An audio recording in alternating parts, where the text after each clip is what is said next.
Thanks for joining me. Hope you're doing well. There is a firmament or dome encasing our flat plane. The firmament is described in the Bible's creation narrative.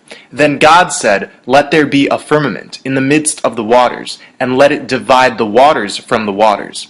In Egyptian mythology, Nut is the goddess of the sky. She is seen star-covered, arching over the earth, representing its dome. In Greek mythology, Uranus was the primeval god of the sky. The Greeks imagined the sky as a solid dome of brass, whose edges descended to rest upon the outermost limits of the flat earth. Uranus was the literal sky, and Gaia the earth. In the Roman era, he was often depicted as Aeon, god of eternal time, in the form of a man holding the zodiac wheel, standing above Gaia. The Hebrews believed the sky was a solid dome. They called this solid vault of heaven the Rakia, with the sun, moon, and stars beneath. In Indian mythology, the dome is called Brahmanda. This is the structure of the world according to Finnish mythology, showing a dome with the stars projected onto it. In the Aboriginal conception of the world, the earth was circular and flat, covered by the dome of the sky, which stretched out to the horizon. And there have been many ancient artifacts found which the mainstream has called stone handbags. But as you can see, there's no area to even carry anything. These were not handbags, they're artistic depictions of the dome here on flat Earth. So many ancient peoples knew about this dome and wove it into their worldview. The elite would have us believe that these are just made-up cosmologies, invented by peoples who were too scientifically ignorant to understand reality. But there is no coincidence that the same description of a flat earth and dome is so common. These cultures around the world had special knowledge about the nature of this place we are living in. The dome is connected to catastrophes that have been recorded throughout the ages. What modern society calls myths and legends are in fact ancient history, and woven into various myths are descriptions of devastating celestial events. In ancient times, something very awful happened, the Great Flood, sometimes called the Deluge. It was so devastating and frightening that it remained in all of humanity's ancient written and oral traditions. It's possible that these stories over time have been transformed from true descriptions into mythology, where the celestial bodies are given names and human-like characteristics, and in this way, everything was hidden in plain sight. Almost every culture around the world has a great flood in the pages of their mythology, including the Incas, Mayans, Polynesians, Egyptians, Hopis, Aztecs, Germans, Greeks, Aboriginals, Indians, Vikings, Chinese, Sumerians, all around the world. Is this why the ancients were obsessed with tracking the movement of the stars? Were they trying to predict when another one of these catastrophes would happen? The foreign celestial body that caused destruction has been known as Typhon in the Roman Empire, Frightener in the Celtic nations, Shiva in India, and Angra Mainyu in the Persian Empire. Here we see the Milky Way's Great Rift. The definition of rift is a crack, split, or break in something. The Great Rift we see when we look at the sky is not a series of dust clouds like the liars at NASA would have us believe, but a literal crack in the dome. The Mayans called this the Dark Rift before any scientists had named it the Great Rift. The Bible refers to this crack as the windows of heaven. It was through these windows, through the dark rift, that the waters of the great floods fell. In Norse mythology, we find that at Ragnarok, the sky splits in two. From the split, the sons of Muspel ride forth. In the Babylonian creation epic, the sky is made from the body of Tiamat, the goddess of watery chaos. The god Marduk splits her like a shellfish into two parts, posting guards as to not let her waters escape. The Aboriginal people saw the Dark Rift as the area where a dangerous creature known as Yura lives. Among American Indians, the sky was also conceived of as a solid dome which would break in cycles. As Lucien Levy-Bruhl wrote, in North America, in Indian belief, the earth is a circular disk, usually surrounded on all sides by water, and the sky is a solid concave hemisphere coming down at the horizon to the level of the earth. In Cherokee and other Indian myths, the sky is continually lifting up and coming down again to the earth, like the upper blade of a pair of scissors.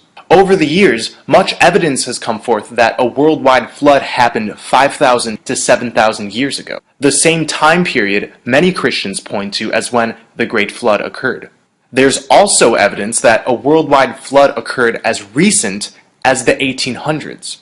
These are photos you rarely see. Ancient structures covered in mud and many destroyed, but they have since been dug up and refurbished. Many ancient sites we know and love are not the originals. They were buried and rebuilt in the late 1800s through the early 1900s. We could excuse the destruction of some of these ancient sites if they were one area or continent, but we see the same all throughout the world. Mexico, Egypt, Greece, Russia. The elite rebuilt these structures for us because they don't want us to know about the destruction that took place sometime in the 1800s. A great flood coming from the sky would mean they could not impose a heliocentric worldview on us, since the dome and waters above obviously don't fit into a globe model. And simple weather patterns could never explain a worldwide flood. History is easily hidden when the general populace isn't writing it. Might Earth constantly be in a state of destruction and renewal? Are these floods happening more and more? I'm suggesting that these floods are cyclical. The sun, moon, planets, and constellations somehow dictate this reset clock mechanism of the flat Earth. This is one reason why the ancients were always watching the skies with so much dedication, for signs of another catastrophe. Sadly, the information of this reset mechanism has been hidden and kept to the controllers of this world. There is perhaps a total reset every 5,000 years. There is some device sitting above this crack, perhaps the celestial destroyer that so many texts talk about. The light we see at the center of the Milky Way is emanating from this device. And this thing, this entity if we are to call it that, enters in the dark rift, sending down floodwaters from above. It then seals itself back above the rift until the next cycle of destruction. Perhaps the elite have discovered a way to control these floods, and this celestial destroyer is simply a man-made mechanism, or an entity that can be unlocked, enticed, or reprogrammed to send down floodwaters at will. My friend Chris Seeley has suggested that the pyramids and similar structures around the world have had the ability in the past to manipulate and control these floods. And I quote, "Because when temples are built on ley line nodal points, they can and possibly were connected in resonance and capacitance with the illuminates and subsequent toroid field, thereby initiating the fracturing of the dome above the flat earth, allowing in the waters above, causing great floods, and the complete electrical shorting of the temples, which would explain the evidence of the electrically fried and disintegrated stone obelisks found at or near many temple sites now. In my video on menstrual blood, I gave my own rough explanation for the Great Flood. At this point, we can only speculate. What we can be sure of, however, is that there is a dome above us, and these floods come from the crack we see in the dark rift. The reality of the dome and cyclical destruction is hidden in plain sight.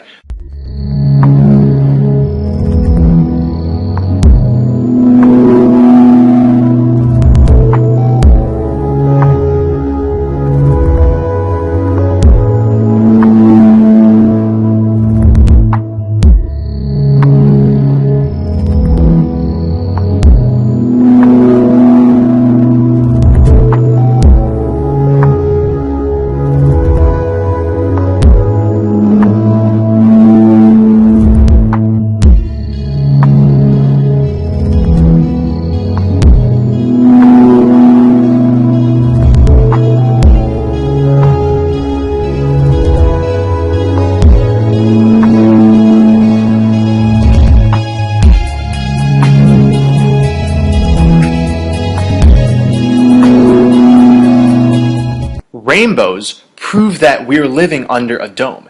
Anybody can create a rainbow outside with sufficient sunlight and water. However, a mirror is required to create a rainbow inside, and not just a mirror, but one that is submerged in water. If a rainbow is caused by reflection, refraction, and dispersion of light in water droplets, resulting in a spectrum of light, then why would you need a mirror inside? After all, you can easily have dispersion of light in water droplets indoors. It's because rainbows require a mirror, and outside, the dome is acting as this mirror. Like the protocol for making indoor rainbows, our flat Earth has waters above, the waters which come down during the floods, and water on its surface. The dome acts as the mirror in between. Modern science says that in a rainbow, direct sunlight comes into a rain droplet, and then it comes out looking like the visible spectrum. Each water droplet acts as its own lens. But if this were the case, each water droplet in a rainbow would contain all the colors of the visible spectrum, resulting in a hodgepodge of colors throughout, and not the gradual spectrum we see. When we zoom in, each droplet of a rainbow has its own specific color. This only makes sense if the visible spectrum is being reflected off of a type of mirror, a dome, and then spreading onto the waters of a rainbow, the dome triangulating the sunlight. The flat Earth dome is fastened to the outer limits of the Antarctica ice wall that surrounds our plane. In 1947, during Operation High Jump, Admiral Byrd discovered the outer boundaries of the firmament. Many of his men's planes were disappearing very quickly. A lot of them were crashing into invisible barriers and disintegrating in mid-flight. It was shortly after discovering this barrier that Byrd discontinued his mission and returned home. What happened is Byrd's planes encountered the walls of the vaulted dome. Soon after, many measures like the Antarctica Treaty and a consistent military presence at the ice wall were put in place to cover up the structure of our enclosed world system, while also preventing unwarranted intrusion which could lead to an announcement of the discovery of the Earth's dome. Here are some photos of the ice wall which the dome is fastened to. Sadly, we don't have as many as we would like since this area is heavily protected by military presence. So, if there is a dome, how are meteorites explained? Debris floats around in the currents of the waters above the dome, occasionally hitting the barrier with enough force to penetrate it. This debris falls to the Earth as meteorites. The composition of meteorites is very similar to that of the rocks and crust found on the ocean floor. Most of the ocean floor is basalt. Basalt contains primarily pyroxene, plagioclase, and oftentimes olivine. And the most abundant minerals in meteorites are pyroxene, plagioclase, and olivine. I'm therefore proposing that the waters above have a similar basalt that is found on our own ocean floors, and that these chunks from time to time hit our flat plane. It's been suggested that Libyan desert glass, mysterious shards of a glass-like material which, according to the scientists, has an unknown origin, are pieces of the dome that have been shed. Libyan desert glass is unlike any other glass. It is a form of molten glass but has no clear layers of other minerals. It is 98% molten silica. It has an extremely high formation temperature of 3092 degrees Fahrenheit. So it's extremely resilient, like any dome above us would be. Perhaps this is the molten glass described in the Bible's book of Job. Hast thou stretched out the heavens, which are strong, and as a molten glass.